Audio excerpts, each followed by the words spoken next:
शिक्षावक्र गीता उपदेश संख्या 33। विद्वान की दृष्टि से अज्ञान रूपी कारण के सहित कार्य रूपी जगत का नाश हो जाता है। जगत का नाश रूप बाध हो जाता है, परंतु बाधिता अनुवृत्ति से बना रहता है और स्वप्न प्रपंच की निवृत्त रूप बाध जागृत में सो जाता है, क्योंकि उसका उपादान कारण जो अविद्या है वह बनी रहती है। कारण रूपी अविद्या के विद्यमान होने पर स्वरूप रूपी कार्य का नाश हो जाता है, इसी से वह निवृत्त रूपवाद है। अज्ञान के अनेक अंश हैं।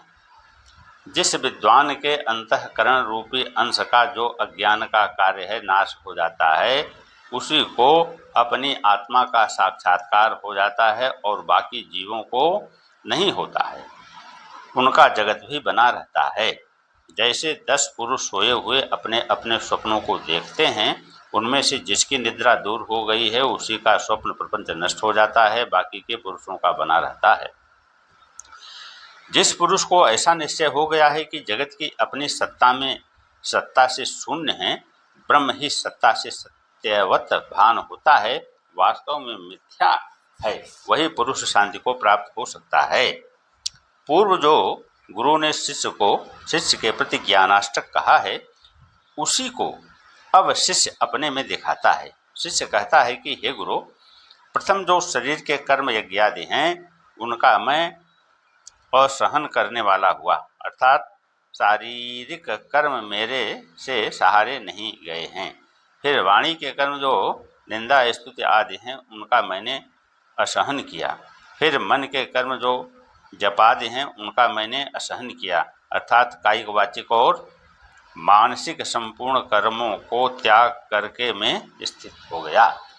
अब 3 प्रकार के कर्मों को त्याग के हेतु को कहते हैं। कायिक वाचिक और मानसिक के तीनों कर्म मन की एकाग्रता से विक्षेप के करने वाले हैं। लोकांतर की प्राप्ति करने वाले जो यज्ञादि कर्म हैं उनसे शरीर में विक्षेप होता है। शरीर में विक्षेप के होने से मन का निरोध नहीं हो सकता। वाणी के कर्म जो निंदा स्तुति आदि हैं उनसे भी मन का निरोध नहीं हो सकता है, और मन के जो जपादि कर्म हैं वो भी मन के विक्षेप करने वाले हैं। तीनों कर्मों में जो प्रीति है उसका त्याग करना आवश्यक है। आत्मा अदृश्य है, अर्थात ध्यानादिकों का अविषय है। आत्मा चेतन है, मन बुद्धि आदि सब अचेतन है, अर्थात जड़ हैं। जड़ चेतन को विषय नहीं कर सकता है। इस वास्ते आत्मा को ध्यान करने की चिंता रूपी विक्षेप भी मेरे को नहीं है और मैं संपूर्ण विक्षेपों से रहित होकर अपने स्वरूप में ही स्थित हूँ। प्रश्न है, किसी प्रकार के विक्षेप के न होने पर भी समाधि के लिए तो कुछ मान आदिकों को व्यापार करना ही पड़ेगा। उत्तर है कि कर्तृत्व भोक्तृत्व आदि अनर्थों का हेतु जो अध्यास है उसी से विक्षेप होता है। उस विक्षेप के दूर करने के लिए समाधि के वास्ते मन आदिकों का व्यापार होता है, अन्यथा नहीं होता है। ऐसे नियम को देख करके प्रथम मैंने अध्यास को दूर कर दिया है। वास्ते समाधि के लिए भी मन आदि के व्यापार की कोई आवश्यकता नहीं है, किंतु समाधि से रहित अपने आत्मानंद में मैं स्थित हूँ। जनक जी फिर अपने अनुभव को कहते हैं कि हे प्रभु, त्यागने योग्य और ग्रहण करने योग्य वस्तु का अभाव होने से, अर्थात आत्मज्ञान की प्राप्ति होने से न तो मुझको कुछ त्याग करने योग्य रहा है और न कुछ ग्रहण करने के योग्य रहा है। इस वास्ते हर्ष विषादादि भी मुझको नहीं है, क्योंकि हर्ष विषादादि भी ग्रहण और त्याग करने से ही होते हैं। इसी वास्ते अब मैं अपने स्वरूप में ही स्थित हुआ हूँ।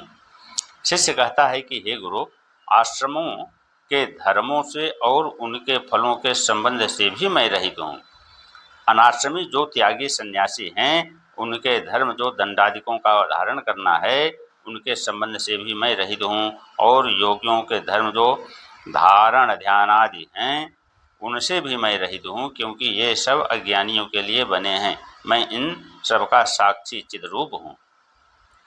जो पुरुष शरीर इंद्रियादिकों से भिन्न और शरीरादिकों से के साक्षी विज्ञान स्वरूप सुख स्वरूप स्वयं प्रकाश परम तत्व अपने आत्मा को जान लेता है, वह अति वर्णाश्रमी कहलाता है। सो मैं वर्णाश्रमों के से अतीत सबका साक्षी चिद रूप हूँ।